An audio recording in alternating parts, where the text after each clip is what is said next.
So great to have you here at the National Gallery tonight. Tonight's a really great example that the National Gallery can be everything to everyone. We've got the Canberra Raiders downstairs, and we've got one of Australia's leading artists here with me, Tony Albert. Welcome, Tony. Thanks so much for having me. What is really exciting tonight is that as part of Enlighten, Tony has made a specially commissioned work for the exterior of the building that runs throughout the period of Enlighten. And we're really heartened to work with Tony because our collection and our exhibition program has had Tony a part of it over the last 10 or so years. The National Gallery was one of the first institutions to acquire Tony's work, and he's been exhibited in the last two Aboriginal triennials that we've hosted here at the National Gallery. So it's great to have you back. It feels like you're part of the ensemble cast here. It does. And out the front of the James Fairfax Theatre are two works that you chose to inspire you for this work from the Brothers series. Do you want to tell us a little bit about the Brothers series, and then we might start talking about what everyone's going to see from 8 o'clock tonight? Yes, I know, it's so exciting. And we're talking about a work that no one has seen in a way, but I guess given this opportunity, I was able to reflect on not only what is in the collection, but kind of the repertoire of work, maybe over the past decade, and how that could be storyboarded in a way that could be animated, or an image that I think successfully could be animated. There are certain, it was certainly in my mind what works would suit that kind of medium, because this is a very new foray for me, and I have to admit, through the support and help of the National Gallery, I think it makes me look much better than I really am. I worked really closely with an editing team, Electric Canvas, to make this happen. It's by no means me sitting in front of a computer and doing the animation. But it did stem from what I thought would be amazing is the Brothers series, which you just spoke about, which was inspired for me when I moved to Sydney, maybe about 8 years ago, and a shooting that happened in King's Cross, just around the corner from my studio, and being very actively, not just politically, but involved in the Brisbane community, I was very interested in how a place like Sydney would respond to such an incident. I was very well aware of how that, what would happen in Brisbane surrounding that kind of thing, but I felt, I was very much an outsider in Sydney. I'd just moved there. So I went to a number of the rallies and protests that coincided with that, and one of the most amazing things or significant things I felt I saw was young men, young boys who were friends of the boys in the incident actually take their shirts off mid-protest and had drawn targets over their bodies. And I felt really compelled at the profound nature of that statement from young Australian people. That's, was incredible.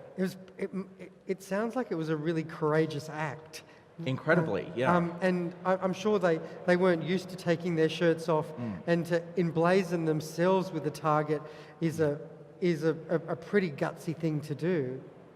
It was really a strong statement of defiance. And when it led to working with the young men that I ended up doing the photo series with, it was an interesting kind of, more so a collaboration in really getting them to understand why I wanted to do this, but them realizing, I guess, not only the importance of it, but their stories then being told through the artwork as well. And that's, one of my favorite things to do as an artist is use my work as a vessel for telling those stories and working with members of the community. And when people hand that stuff over to you, it's a really heartening, amazing thing. You have to give it justice. Yeah. But throughout your career, you seem to have used collaboration as fuel or an energy pill. Is working with people something that you get your energy from? I don't know if it's what I get my energy from. It's just it is what I love the most. I think the opportunities that I've been afforded is not only, it came from just working firstly with my own family and my own friends, and I think that's the best way to start with collaborations. And a lot of the collaborations have come through invitations as well. I've worked a lot with remote communities, artists have seen what I've been doing and interested. It's really heartening when people from somewhere you've never been say, oh, we understand this story because this is the story of our young boys here, and could you please come out and share that with us? And things just grow, and I don't necessarily start things off intending them to be collaborations at all, but there's an organic nature and way of working. And I always grounded myself in when I work with people, and I come from an institutional background as well, in my early career, that I never engage with someone with the intention of, okay, we're doing a month project together and see you later. It's like these bonds and connections that end up lasting forever. So, it's just like a growing family. When you're just observing it from a distance, it seems that you and the stories that you tell have a great sense of authenticity, because people have a great confidence in putting things in your hands, and you have a way of giving it a certain energy that reflects in all your practice. Like, even it doesn't matter if you work with APY land communities or communities in the far North Cape of Queensland, like in Aurukun. One of the things that's been really interesting is that you respect the stories, you take the stories, you have an authenticity, but ultimately you give it your flavour, and your flavour feels very of the moment. It feels of the 21st century. Are you conscious of that, or is it just the vocabulary that you've developed? It's a bit of both. I am super conscious of it and for it, because this is our life we're living now, and that is incredibly important. It's okay to tell the stories of now. It's okay to reflect on good and bad. It's okay to challenge the hand that feeds you. All those things. It's okay to defy authority.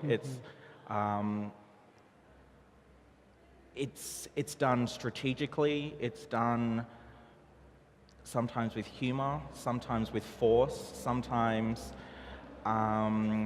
with ulterior motives and meanings behind it. But on top of all that, particularly with collaborations, it's done with the respect of the people I'm working with. I often tell myself, well, what am I doing here, or how can they use me to benefit themselves? And I think that there should be more Aboriginal collaborations. There should be more Aboriginal, non-Aboriginal collaborations. It's just that we have a history of those things being done wrong. And so the answer to that also is to lead by example and to show that there are good ways of doing these kind of collaborations. And then let's move on to the new work itself. When you got the call from Sally Brand and Kelly Cole to take on or think about a commission for this building that's part building, part kind of civic space, part sculpture designed by Cole Madigan, the architecture of this building is tough. But in a strange way, it's kind of like a geometric canvas that's 3D, and we asked you to come up with a work that's 50 metres by 25 metres, something that you've never tackled before. How did you think about that? I'm still thinking about it. I'm still trying to process it. Actually, last night at the test, it really hit home, like how massive scale this is. The great thing, I think, is because of our pre-existing relationship, I had every confidence that this was going to happen. It was also a year for me where it's like I've said to my little team, like, we're saying no to everything. Like, it's just too crazy. You've got too much on, and then you get a call from the NGA. So it's like, yes, I have to do this. But it was, about working with the right people, starting the beginning with a very clear idea. I think, and working with Sally was amazing, but being able, and someone who really intricately knows my practice and how I work as well. So we were able to pull together the work and storyboard out of 3 different kind of eras isn't the right word. Series, and how they could interconnect. Because it's amazing when you, as an artist, when you look back at things, the tangents or parallels or relevance there is between series that you never thought of in that moment, but how you pull from each thing and how it connects in a way that you never understood. So to have the opportunity, firstly, to retrospectively look back and see how these things could possibly fit, how they would be animated, and then how it would make sense to the viewer, was a really actually amazing process to go through. Yeah. And is this the first animated moving image work you've made? Completely. Yes. I was really there's an inkling of a project I did with Stephen Page from Bangarra Dance Theatre, and one of the models, dancers, people in the work, Bodine Riley, who is one of the dancers as well. So he's actually in it moving. The other boys, they're static photos, which have been brought to life, but there is actually moving footage. So I have worked with the camera, and in saying that again, with amazing people who do that. But this is by far, this goes to a whole new level of beyond my comprehension of even being able to explain it, I guess. Yeah. And how did you think about the different planes of the building and how people would view it from approaching it in different ways? Or did you just try to think of it in an abstract way? I think more abstract than trying to. It's so beyond comprehension. It's not like they just get a projector and shine it on the building. There's like 20 projectors out there, and the building is mapped. So things actually don't, if on a corner, if you just projected it, it wouldn't go around. It would bend around. Yes, and outscale and stuff. And things are cut and spliced and then re-put together, and it's I don't think that way. Yeah. So I was very happy to hand those files over, and I think it's got a lot to do with collaborating and being hopefully what I think is a good collaborator, where you go, I'm handing this over to someone who knows what they're doing, and they're going to do the best job. So kind of not micromanaging either. I would go into the studio and have a look at what they've done and just be like, you've topped my expectations completely. Yeah. Just before you see it tonight, just from some technical information, what Electric Canvas did was come here and they made a digital skin for the building. So imagine you making a digital suit and sewing all the stitching lines so it fits the body perfectly. So the digital skin fits the building like a glove. And Tony's work occupies the digital skin. When things move around a corner, it means that Electric Canvas stitched all the lines together so his image fits over like you would put a glove on, but instead of a glove, it's a digital mapped surface. And all the projectors that we have create the illusion that it's hugging the building. And that's pretty exciting. Yeah. When you started work and started seeing all the components put together, did you think of your photographs and your collages turning into a sculpture rather than a 2D work?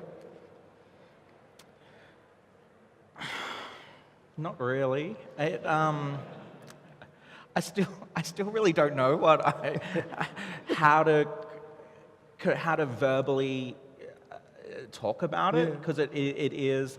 I think, next level. And I mean, the NGA coming from a position where you have done this before as static images of collection work. So there was kind of no preset, no kind of video I could watch. Video, I'm so dated, or, you know, that's...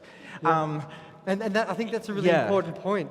This is a huge development for us. And the NGA wants to be artist-led, and we want all of our projects to have the authenticity of an artist in the middle. So it wasn't good enough just to project images on our building. We wanted Tony at the heart of it. And tonight's premiere heralds something very exciting for our future, where he's leading the way in an artist being right at the middle of something. And you're the trailblazer.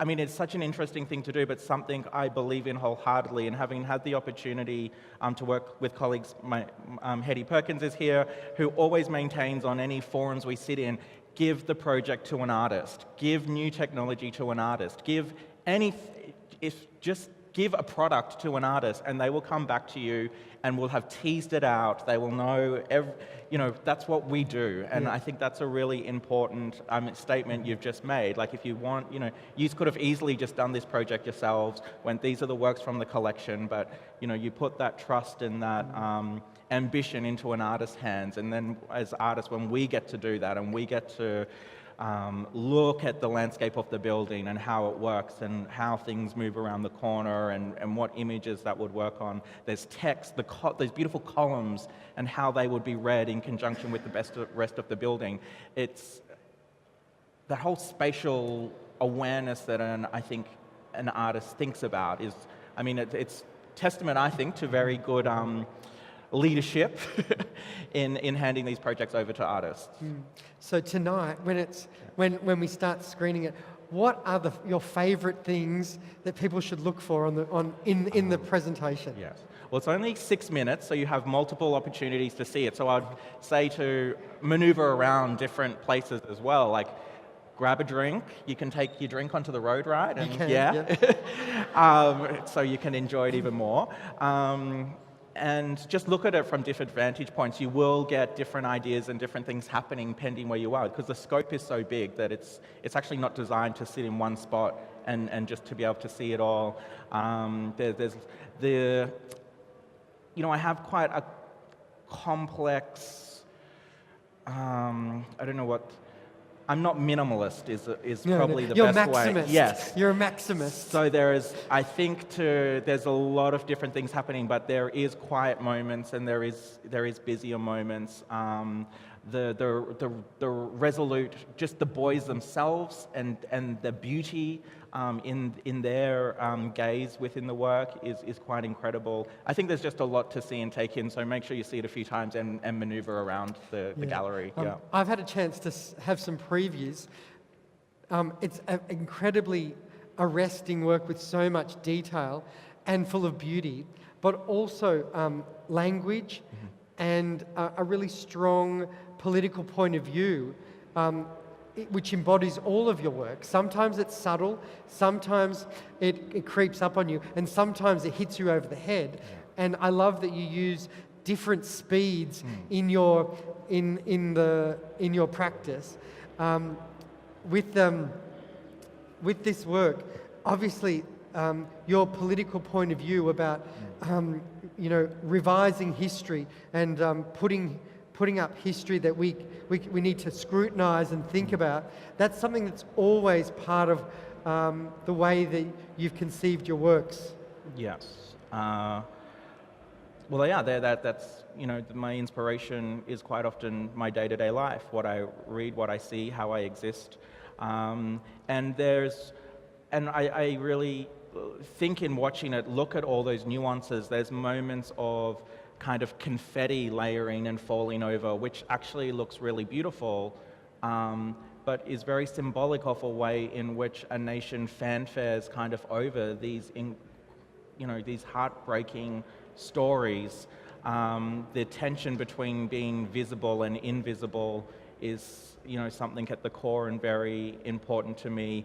I would just take, tell the viewer to take time in really thinking about the symbolism behind things, the way in which we've been able to use animation to morph ideas and extend it even further. I think it, to me is something I think I'll continue now. You've given me the bug, you've ignited something within me in this forum of storytelling, which I hope to continue with. Yeah. Well, that's my final question. How is the experience on working on a 50-meter canvas that kind of shapeshifts with 20 projectors and huge scale? What kind of effect will that have on the sorts of ideas you've got for the future? Wow, you just ever hope to be evolving, and I always say that my best work is my next work, and if you don't think like that, why what are you doing? So I'm going to have to, I think, do a lot to beat this opportunity, and but knowing how this can be done now and the process behind it, it's definitely, I think, a new trajectory, kind of watch this space kind of view from this point on. Yeah. Oh, brilliant. Well, it will start screening from 8 o'clock tonight. We feel very honoured to work with Tony in collaboration with Electric Canvas, and I thank Sally Brand for steering the project, and Kelly Cole for her oversight of the project as well. And the inspiration of your whole body of work seems to have had injected a sense of energy into this new work, and it's a really proud moment for the National Gallery to present I Am Visible. We want to be part of leading a progressive national agenda in Australia, and I Am Visible is a really important starting point for our next trajectory. And if you're going to take some social media images, please tag Tony _Albert, Instagram. Why underscore? Oh, haven't you got? Is it just all? I think it's just all my name. Oh, sorry, yeah. I got the Instagram tag wrong. Yeah. So Tony Albert, no underscore. If you want to tag the National Gallery, please do so. Encourage your friends to come and see it. Yeah. It's on until the 11th of March, from 8 p.m. till 11 p.m. every night. From 8:30 tonight, we're also launching a great performance by Electric Fields, my favourite band from the APY lands. So you might have seen them on SBS over the last few weeks. They are a deadly electronic group that are really pushing what electronic music and the fusion of Indigenous culture is all about. It's a new language for the 21st century, in the same vein as Tony takes stories about the world we live in today and injects it with the power of the 21st century, things that are unmissable, that you cannot unsee.